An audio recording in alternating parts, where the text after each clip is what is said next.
Hello friends, मैं पंकज अग्रवाल बरेली से। और मैं ये वीडियो बना रहा हूँ। माइक्रो इकोनॉमिक्स की चैप्टर समरी है। चैप्टर 2 अभी हम ले रहे हैं एनसीईआरटी की बुक, जो क्लास 11 12 सीबीएसई बोर्ड में लगी हुई होती है। तो ये चैप्टर समरी फास्ट रहेगी, 5 से 10 मिनट में पूरा हो जाएगा। ये उनके लिए भी हेल्पफुल है जो क्लास 11th और 12th में है, और उनके लिए भी जो कि बीबीए, बीकॉम, एमबीए इस तरीके के कोर्सेज कर रहे हैं जहाँ पर माइक्रो इकोनॉमिक्स पढ़ाया जाता है। तो चलिए शुरू करते हैं।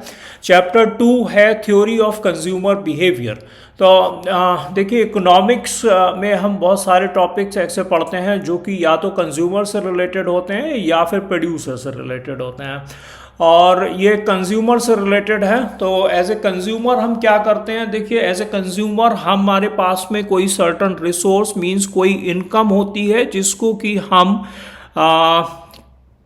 डिफरेंट कमोडिटीज़ में, डिफरेंट ऑब्जेक्टिव्स में हम स्पेंड करते हैं, एलोकेट करते हैं, और ये चाहते हैं कि हमारा ज़्यादा से ज़्यादा जो सेटिस्फेक्शन है वो हमें मिल सके, हमारे ज़्यादा से ज़्यादा ऑब्जेक्टिव पूरा हो सके। तो what the consumer is doing, consumer जो है वो चॉइस कर रहा है, consumer makes choice to maximise satisfaction. Okay, ये यहाँ पर हमें समझना है, और ये बताया गया कि लिमिटेड इनकम से ये कैसे पॉसिबल है। तो उसके लिए जो कॉन्सेप्ट निकल के आता है वो पहले बताया गया, यूटिलिटी एनालिसिस। तो देखिए, यूटिलिटी एनालिसिस क्या होती है?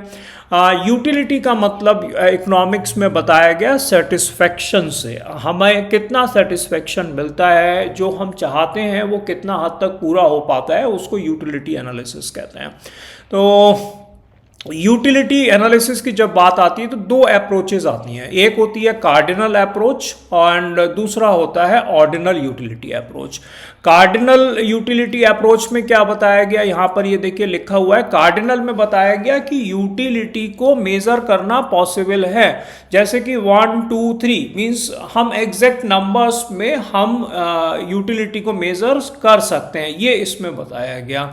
तो यहाँ पर जब ये माना गया तो इसमें रिलेटेड कॉन्सेप्ट निकल के आए total utility and marginal utility. Total utility क्या है? Total utility is the sum total of the utility which the consumer is getting from the consumption of certain commodity. Okay, and marginal utility, marginal का मतलब होता है change which is coming due to one additional unit. तो अगर मान लीजिए कोई आप ब्रेड पीस खाते हैं, तो ब्रेड पीस 1 खाया, फिर उससे कितना यूटिलिटी सेटिस्फेक्शन मिला। ब्रेड पीस 2 खाया, उससे आपको कितना सेटिस्फेक्शन मिला। तो अगर 1 का सेटिस्फेक्शन, 1 का यूटिलिटी, 2 का यूटिलिटी जोड़ देंगे तो वो टोटल यूटिलिटी कहलाएगा। और अगर ये हम 1 से 2 में जब गए तो क्या चेंज हुआ यूटिलिटी में, उसको अगर हम सब्सट्रैक्ट करके निकालेंगे तो वो कहलाएगा मार्जिनल यूटिलिटी। ओके, अब law of diminishing marginal utility आता है। तो जब हम मार्जिनल यूटिलिटी समझ लिया तो इससे रिलेटेड ये लॉ आता है। देखिए, डिमिनिशिंग का मतलब होता है कम होते चले जाना। तो ये बताया गया कि as more units of a good are consumed the marginal utility from each additional units fall. जैसे जैसे हम किसी कमोडिटी का एडिशनल यूनिट खाते चले जाते हैं, कंज्यूम करते चले जाते हैं, यूज करते चले जाते हैं, तो हमारे को जो कमिंग यूनिट से जो यूटिलिटी मिलती है उसमें डिफरेंस मार्जिनल यूटिलिटी कम होती चली जाती है। अब यहाँ पर कंज्यूमर इक्विलिब्रियम के बारे में बात आया, ये भी रिलेटेड टू कार्डिनल अप्रोच है। तो ये बताया कि अगर हमें कंज्यूमर इक्विलिब्रियम की बात करना है, और ये मानते हुए कि कंज्यूमर अपने इनकम को 2 प्रोडक्ट में डिस्ट्रीब्यूट कर रहा है, तो marginal utility from product X must be equal to marginal utility from product Y.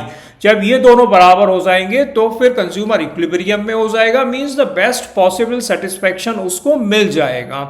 और ये देखिए, इसमें यहाँ पर प्राइस भी लिखा हुआ है। तो प्राइस कब लिखा होगा? अगर प्राइस दोनों के डिफर कर रहे होंगे तो फिर ये फार्मूला बनेगा, marginal utility of X divided by price of X will be equal to marginal utility of Y divided by price of Y. और अगर हम प्राइस दोनों के बराबर मान लेते हैं, 1 मान लेते हैं, तो फिर marginal utility x should be equal to marginal utility of y। अब जो अप्रोच आती है वो है ऑर्डिनल अप्रोच। अभी तक हम कार्डिनल की बात कर रहे थे, अब हम ऑर्डिनल की बात कर रहे हैं।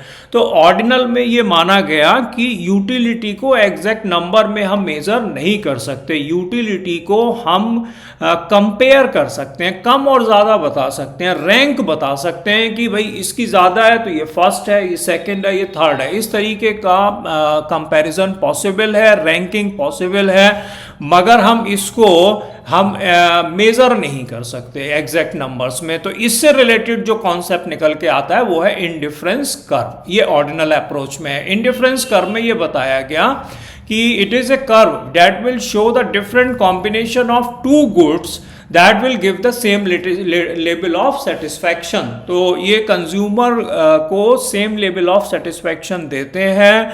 वो कॉम्बिनेशंस हैं डिफरेंट कमोडिटीज के। इनकी प्रॉपर्टीज आएंगी, इनकी प्रॉपर्टीज है स्लोपिंग डाउनवर्ड्स। ये इंडिफरेंस कर्व जो है वो डाउनवर्ड स्लोप करता है। कॉन्वेक्स टू ओरिजिन होता है, एक दूसरे को इंटरसेक्ट नहीं करता है।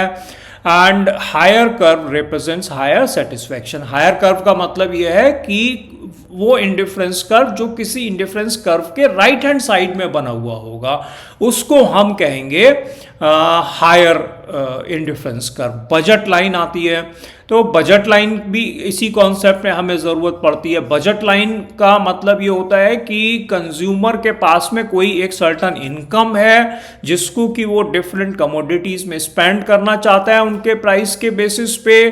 तो वो क्या कॉम्बिनेशन उन प्रोडक्ट्स के ले सकता है with given income and price. Consumer equilibrium. अब हम यहाँ पर इक्विलिब्रियम कैसे अचीव करेंगे? जब हम ऑर्डिनल अप्रोच इंडिफरेंस कर्व की बात करेंगे तो ये देखेंगे कि इसमें हमें एक तो चाहिए बजट लाइन, दूसरा चाहिए इंडिफरेंस कर्व। जहाँ पर इंडिफरेंस कर्व बजट लाइन के टेंजेंट हो जाएगा वो वाला कंडीशन जो है वो कंज्यूमर इक्विलिब्रियम का कहलाएगा। ओके। और कंज्यूमर इक्विलिब्रियम में चेंजेस भी हो सकते हैं। कब हो सकते हैं? जबकि इनकम या प्राइस बदलेंगे, उससे बजट लाइन में शिफ्ट हो जाता है और फिर इक्विलिब्रियम में चेंज आ जाता है। तो ये रही चैप्टर 2 की समरी। और चैप्टर 1 और 2 की आ चुकी है और मैं ज़रूर चाहूँगा कि आप इसको रिवाइज करें, कई बार वीडियो देखें। देखिए 5 से 10 मिनट कोई समय नहीं होता, आप कभी भी आसानी से समय निकाल के सुन सकते हैं। और बार बार अगर आप सुनेंगे तो मुझे ज़रूर लगता है कि आपके एग्ज़ाम्स में परफॉर्मेंस इम्प्रूव करेगी। और कृपया करके मेरे चैनल को सब्सक्राइब करिए, लाइक करिए, कमेंट करिए, बताइए कि ये आपको इससे क्या फ़ायदा मिल रहा है, उससे हमें मोटिवेशन मिलता है। Thank you so much.